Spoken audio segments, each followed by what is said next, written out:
the Hallmark Charlotte Greenwood Show.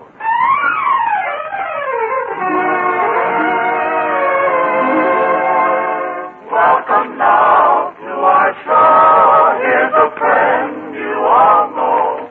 Charlotte Greenwood is with us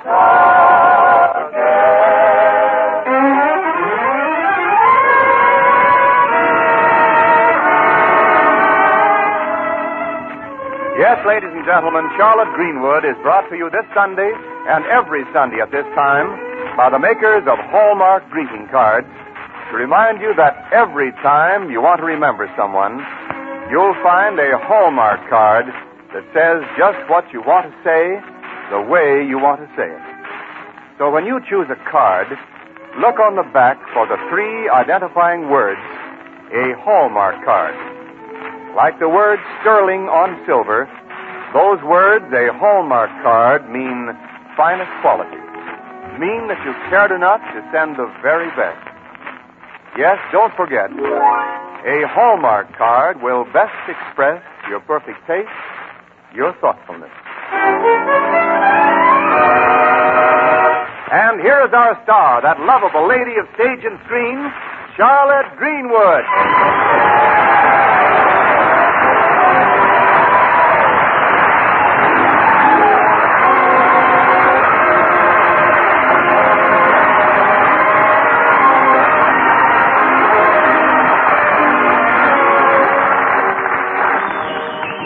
Well, it's 8:30 of a weekday morning as our story opens, and the scene is the office of Lakeview's leading legal light, Judge Cronin.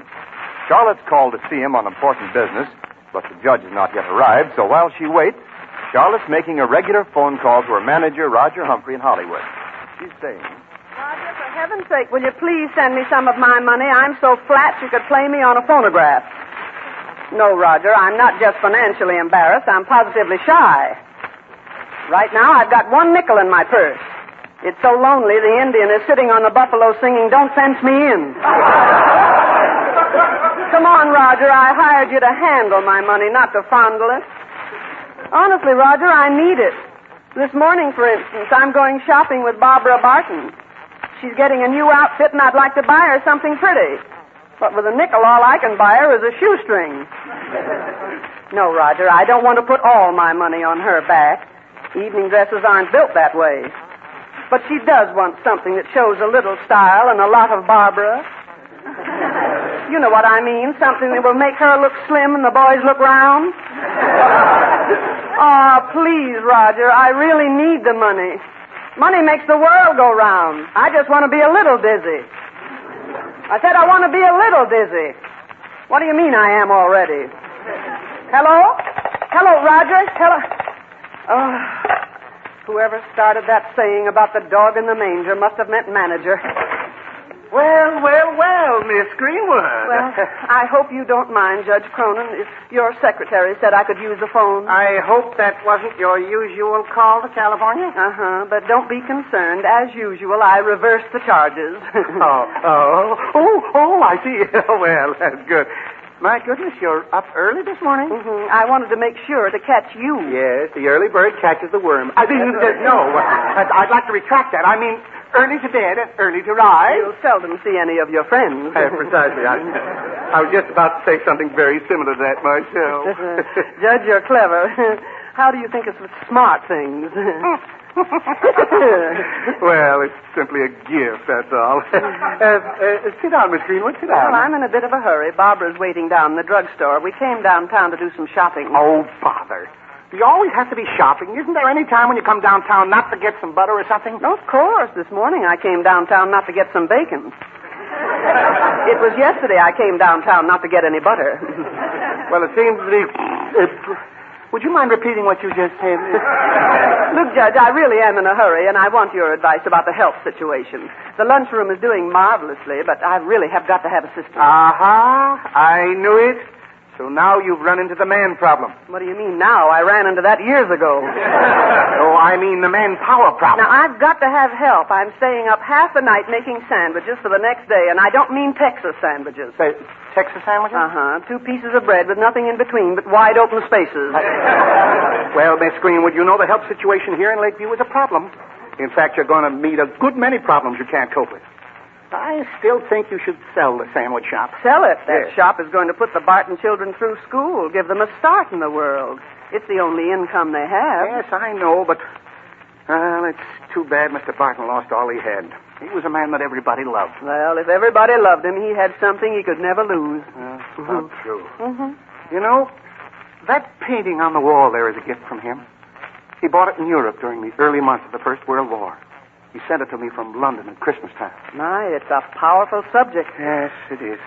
Every time I look at it, it makes me feel how insignificant I am. You mean Mr. Barton sent it all the way from London just to prove a little thing like that? Well, yes, what did you say? Yes, come in.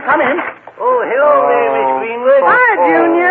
Say, Judge Cronin, Yes? I brought this telegraph that was delivered to the apartment house for you. Oh, yes, thank you. I fell off my bicycle coming over. You hurt yourself? Let's see it. Oh, excuse me, Miss Greenwood. I must attend to this at once. Here, boy, here's something for your trouble. I'll see you later, Miss Greenwood.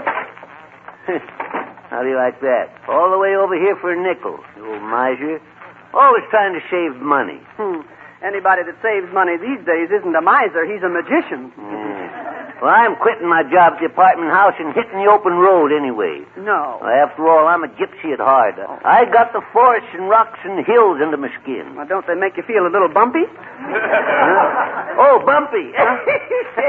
You'll come back faster than a bad check, don't you? Junior, how about going to work at the lunchroom? No, sirree. Don't fence me in. No, sir. Adventure's calling me, Miss Greenwood, and I'm off to the Seven Seas. Oh. When does the job start? Well, I tell you what, Junior, drop in at the house on Sunday and we'll talk about it. I have to go now. Yes, well, Barbara and I are going shopping for an evening gown. Nice things are so expensive and so scarce.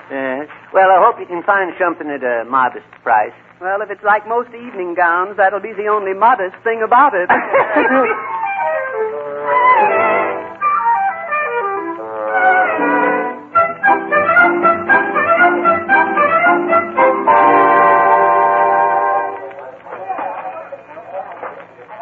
I'll ask her, Barbara. How much is the evening dress, miss? It's one of the most reasonable in the store. Only $49.95. Oh, dear. Practically $50. Well, it's the last one of this model in stock. But perhaps Mr. Jerome would reduce it a little if you're willing to pay cash. You know, money talks. The money we have left can hardly whisper. Oh, Aunt Charlotte, couldn't we cut a few corners, make it up some other way? It's so lovely. I wish we could, Barbara. I've cut so many corners already, I'm getting so I walk on the bias. I'd be willing to give up some of the other things. Well, darling, you have to have school clothes. You couldn't get along with any less, but you could get along without an evening dress. May I look at it again? Oh, certainly. I think it was simply made for you. Oh, it's beautiful. If Mr. Jerome would reduce the price, how much do you think he'd come down? Possibly to $45. Of course, I couldn't promise. Oh, Aunt Charlotte, $45 isn't so much. Well, our lunchroom would have to sell a lot of sandwiches to clear $45. I'll see if I can make over one of your old evening dresses. Then you mean that will be all? Yes. Just hold the other things, and I'll call for them on Monday. Oh, I gave you the deposit, didn't I? Yes, I have it right here. I'll bring you a receipt. Was it necessary to tell her I'd be wearing a made-over dress? What kind of a person will she think I am? I wouldn't worry too much about that. What matters a lot more is what kind of a person do you think you are? But letting her know we keep a lunchroom. Well, haven't you got that backwards? It's the lunchroom that keeps us. Just the same, you don't need to tell everybody we meet. Maybe we aren't rich anymore. But there's no harm in pretending to be. Well, pretending to be rich is what keeps a great many people poor. As for the lunchroom, remember, you're a part owner. Well, at least I don't work there. That's something to be glad about. I don't have to earn my living at it. Barbara, people do a lot of things they should be ashamed of, but earning their own living isn't one of them. Oh, that's all right for you to say. A person with plenty of money can afford to be sentimental about honest poverty. All this is an experience for you. And when it becomes too much trouble, you can just run off to Hollywood. Hollywood? I never knew of anyone who got away from trouble by running off to Hollywood. any other place. You're not fooling me. Of course you'll go back. Now, Barbara, that's being rude. Well, I don't care. I've got to stay here and take it. Get along with what I just have to have. Never getting anything I really want. Maybe you think that kind of life is fun, but I don't. Here's your receipt, Miss Greenwood, and we'll hold the order for you. Thank you. Good morning. Oh, miss, I've changed my mind. Put in the evening dress along with the other things. Oh, then you've decided to take it. Yes, thank you. Now, come along, Barbara. We've got to hurry now. We must get back to the lunchroom.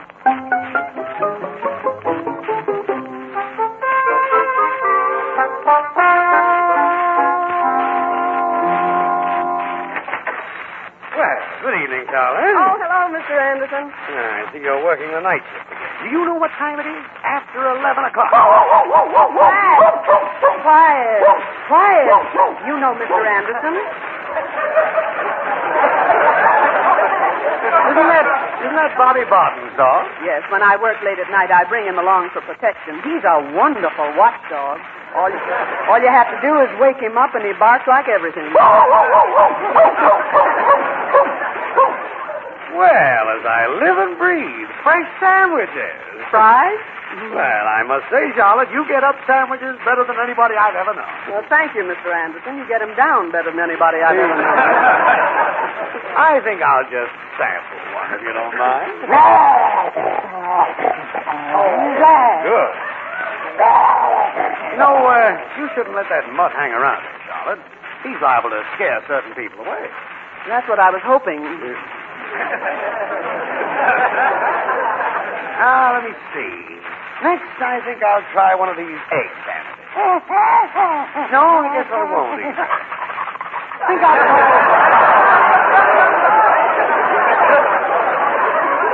I think I'll try a cheese. What's the matter with that dog? Why does he keep looking at me that way? He makes me self-conscious.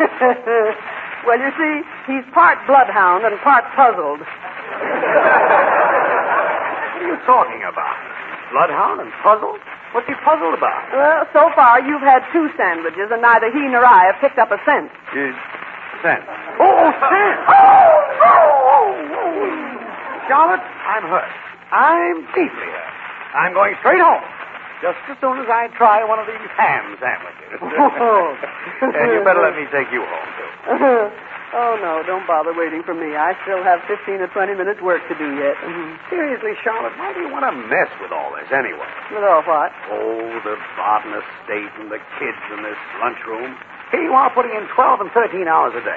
And to top off that, taking charge of a rundown house and 3 kids who don't even care enough to help. I think the children do care in their own way. Oh, yeah?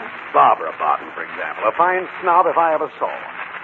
Charlotte, why don't you go back to Hollywood and forget about it? No, I went into this with my eyes open, and I'm going to see it through. Well, you'll never do it, Charlotte. It's too big a job. Oh, I'll give you credit. You've done swell so far. But mark my words. Sooner or later, you're going to run smack into a problem that you can't solve. Dogs away from me. Call him off. Flash! Where's the... Down, boy! Flash! Now you go over there and lie down. No back talk.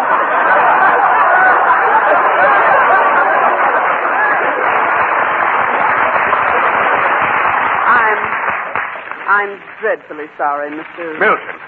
Mr. Milton. Yes. I can't understand it. He never acted that way before. Oh, it's easily explained. This is the lunchroom, and he thought Mr. Milton had dropped in to get a bite. Is there something that I can do for you, Mr. Milton? Yes, you can tell your friend I'm in no mood for bad jokes. Now, wait a minute. And you can tell me where I can find the proprietor, Mrs. Greenwood. I've been trying to get in touch with her all day. Well, I am the proprietor, but it isn't Mrs. Greenwood. It's Miss Greenwood. Oh, I'm sorry. You're sorry. Now, if I can help you. You certainly can. You can move this store off my property. Your property? That's what I said. I own the lot next door, and this building extends on it by 4 feet. Well, I don't see how it could, Mr. Milton. This store has been here for a long time. And my lot's been there for a great deal longer. In fact, I purchased the 4 feet from Mr. Barton himself when this store consisted of 1 room. Well, what's that got to do with it? Just this. When the store was remodeled, somebody very conveniently forgot about it and built on my property. But, Mr. Milton, the store was remodeled 6 or 7 years ago. Aren't you a little late in finding out about all this? I've been away from Lakeview for 8 years. I'm in business in Mound City. But it's impossible to move this building. The property on the other side belongs to the school. Where could we move it? That's your concern, not mine. But I'm giving you notice right now. Get this store off my lot.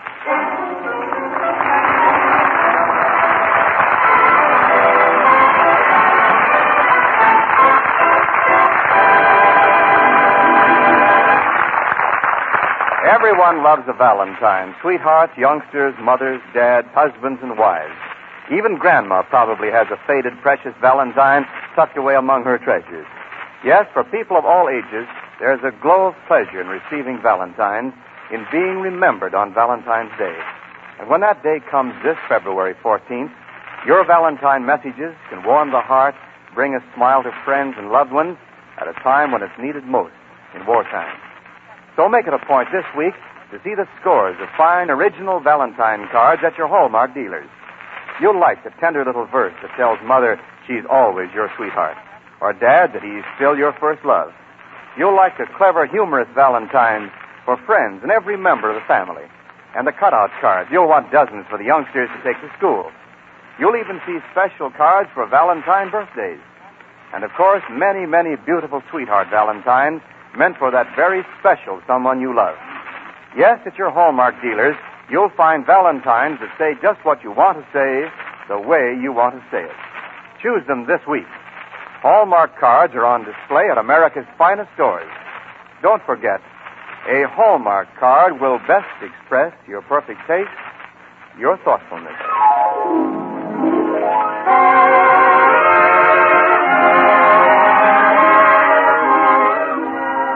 Now to resume our story, the lunchroom, which seemed to be a turning point in the Barton fortunes, has suddenly become a problem. For according to Mr. Milton, owner of the adjoining lot, the building encroaches on his property. At the old Barton mansion on Sunday afternoon. Hello, Mr. Anderson. Come in. Oh, thank you, Charlotte. Say, did Barbara give you Judge Cronin's phone message? Yes, she did yesterday afternoon. Then you know that the maps at the City Hall show that the store is not on Milton's property, and there's no record of Mr. Barton having sold 4 feet to him or anybody else. Then why on earth would Mr. Milton make a crazy claim like that? Well, first, because he's heard that the store is starting to make money. And second, you're a woman, and he figures he can bluff you out. His next move will be to suggest some kind of reasonable settlement. Well, then's when he'll have to deal with me. Mr. Anderson, I don't know how I could possibly get along without your help. Yeah? Well, I know that, Charlotte. Yeah, but think nothing of it. I don't want to appear a conceited sort of man. What other sort is there? Hey, now, Law. Oh, well, I apparently got here just in time. Well, if it isn't Junior. Hiya, Miss Greenwood. So what do you want, Junior? I've got some business to talk with Miss Greenwood. Yeah? Yes, Junior's going to work full time at the lunchroom. We need a good man. Yeah, you picked the right fella. Mm-hmm. We need help badly. Oh, you need help bad, huh? Mm-hmm. Well, then I might as well ask for twice as much as the figure did. Oh, now that's outrageous, Junior. I won't pay it. Yeah, hold on. He didn't say how much it was. Well, I'll pay you what you're worth, Junior, and if you ask me, you're not even worth that. Worth what? He didn't say what it was. I can't afford to work for what I'm worth. Well, you could if you'd saved. You could save half of what you make. Yes, but I won't be making that much. Well, somebody He didn't And say don't what forget there's a manpower shortage. Forget it. How could I? I'm looking right at it. And what's more, I gotta have time and a half the time, and half the time have half time off. That is for a 40-hour week. Well, you sleep 8 hours a day, and there's 7 days in the week. That's 8 times 7 is 56. Out of the 40 hours you work, you get 56 hours off. That's impossible. Oh, yes, I see. Then I'm practically being hired to stay away from the job. Now we're getting somewhere. Well, then I'll tell you what I'll do. I'll make a dicker. Mm-hmm. I'll forget half of my salary. Well, fine. There's nothing small about me. I'll forget the other half. All right. Then it's all settled. I'll see you at the store tomorrow. Toodaloo, Miss Greenwood. So long, Junior. Would you mind telling me what that was all about? Can't you see it makes Junior feel important to talk business with him? So I do. I give up. Sometimes, Mr. Anderson, I wonder if you're as smart as you really are. Oh, that's Junior, probably coming back now to hit you for a raise. Miss Oh, Greenwood. Judge Cronin. Oh, hello, Cronin. Miss Greenwood, I just passed Junior out there, and he accused me of being a tightwad. He did. Well, I must speak to him about that. Yeah, it's none of his business what Cronin is. No. That'll do for you, Aunt. Now, boys. Stand there laughing. Boys, now let's not start dickering. Now, Mr. Milton is due here any minute. Very well. Then Anderson had better learn to hold his tongue. Remember the old expression, woe to the... I forgot what comes after woe. Get up. The saying, woe... Woe to the man who speaks in haste, for he shall repent at leisure. Oh, Mr. Anderson, you really have the gift of eloquence. Well, I hope it's a gift. If he paid anything for it, he was cheated. Well, thank you, Judge. Huh? Yes. You see that? He's the one that starts things. I do not. Oh, Yes. now, boys. Boys, now Uh, keep your tempers. Now, can't you keep your tempers at least for a minute? Oh, now, Charlotte, that isn't temper. That's temperament. There's a difference. Yes, I know. Temperament is temper that's too old to spank. He cheated me. There, I knew we'd never get this talk over before Mr. Milton arrived. Well, there's nothing to talk over. The fellow's a plain chiseler. All we need to do is throw it off. We better let him in first. Good afternoon, Miss Greenwood. Oh, come in, Mr. Milton. Thank you. This is Judge Cronin and Mr. Anderson. You've already met. Gentlemen. How do you do? I've been looking forward to seeing you again, Mr. Milton. Oh, how I've been looking forward to seeing you again. In the matter of that encroachment on my property, Uh-huh. Miss Greenwood, I've been thinking it over. I'm sure we can reach a reasonable settlement. What I tell you, Charlotte? Oh, you do, huh? Yes. Well, Mr. Milton, you're as transparent as cellophane. You're as phony as a $7 bill. I beg your pardon. You're so flimsy that if you ever got caught in a high wind, you'd find yourself leading the 4th Interceptor Squadron. Well, Now, just a moment. You seem to forget Miss Greenwood's building is on my lot. If I choose, I can take possession of the entire store. Only the star isn't on your lot. Absolutely right. There's nothing in the records to show you ever purchased property from Mr. Barton. That's very easily explained, Judge Cronin. The purchase was a friendly and casual transaction. It was never recorded. Oh, it wasn't. Well, now you get this, Milton. But just the same, I have here a bill of sale. What? What's that? A bill of sale? Indeed, I have. Drawn up here in Lakeview on October 3rd, 1914. Properly signed by Mr. Barton? Yes. Here. Look it over. I've tried to be reasonable with you people. Now I'm going to be tough.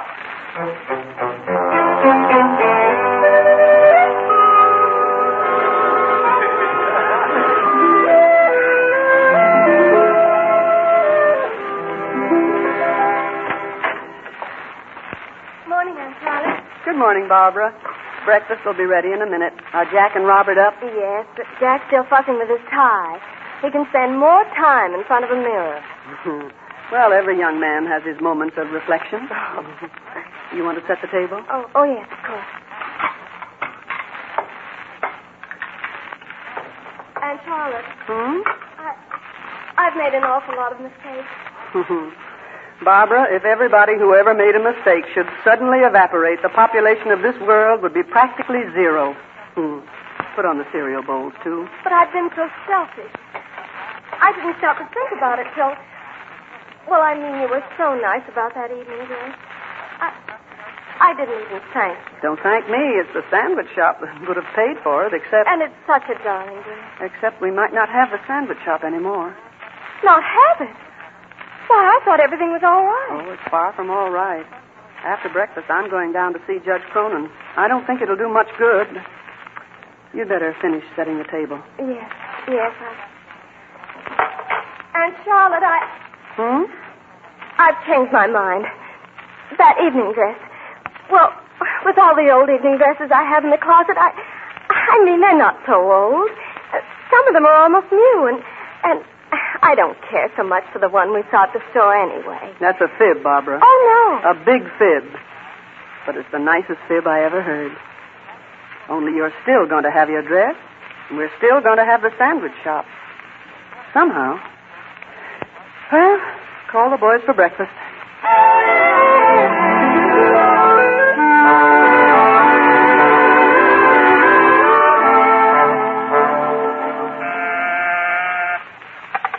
Yes, this is Judge Cronin's office. Cronin speaking. Oh, yes, Mr. Milton. Milton, oh, that Milton. If I could take just one Mr. poke. Anderson, keep quiet. No, we're still considering. Miss Greenwood is here right now. Yeah, well, isn't that being unnecessarily harsh? Very well, Mr. Milton. What did he say? He demands an immediate decision. While we made up our minds, he even wanted to be kept on the line. Kept on the line. A man like him ought to be kept on a leash. Well, we can't move the building. Well, the only alternative, then, is to meet his terms. He's demanding a 3/4 interest in the shop and the management of the business. And Miss Greenwood, are you listening to me? Yes. Go on, Judge. Well, Charlotte, I'm not posing as a prophet, but I've had a hunch all along the time had come when you'd chuck all this and go back to Hollywood, and I think this is it. Charlotte. Huh? Will you stop staring at that picture on the wall and pay some attention? Yes. As we were saying, it's unfortunate the property transfer wasn't recorded. But that doesn't affect Milton's legal right. He bought the property in good faith on October 3rd, 1914, as the bill of sale shows. Only the bill of sale is a forgery. And the mere fact... What? Forgery? What's this? That's right. That picture on the wall proves it. Picture on the wall?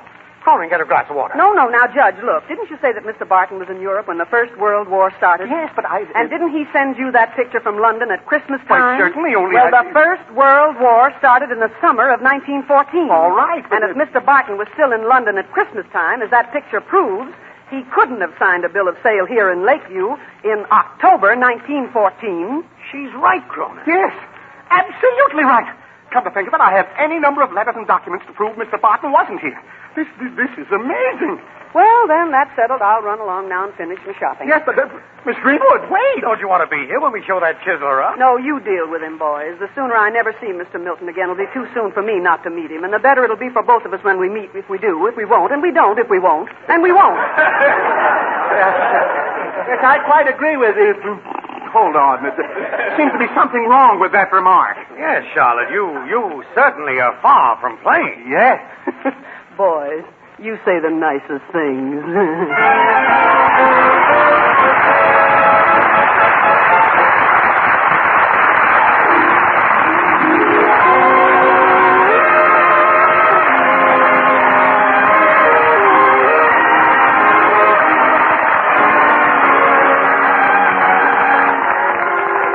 Charlotte Greenwood will be back in a moment. Meanwhile, I want to remind you again, the next time you buy a card for any occasion, look on the back for the identifying words, a Hallmark card. Hallmark. A Hallmark card. Like sterling on silver, those 3 words are your assurance of finest quality. They tell your friends you cared enough to send the very best. Yes, a Hallmark card will best express your perfect taste, your thoughtfulness. And now, Charlotte Greenwood. Friends, that misleading bill of sale reminded me of some gossip we occasionally hear. It seemed so right and true at first, but how false it turned out to be. So it's a pretty good idea, I think, to weigh all gossip pretty carefully. Then don't believe it if it applies to either of 2 kinds of people. Strangers and friends. Strangers, because we know them so little. Friends, because we love them so much.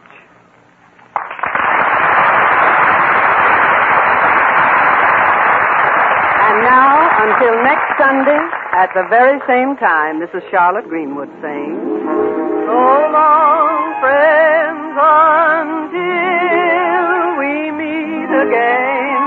So long, neighbor, till next Sunday, I'll just say, so long. So long.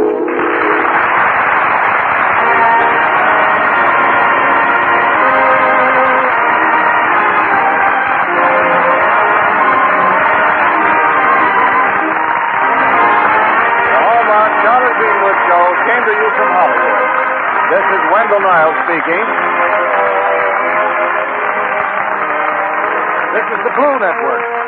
12:30 at KECA, Los Angeles.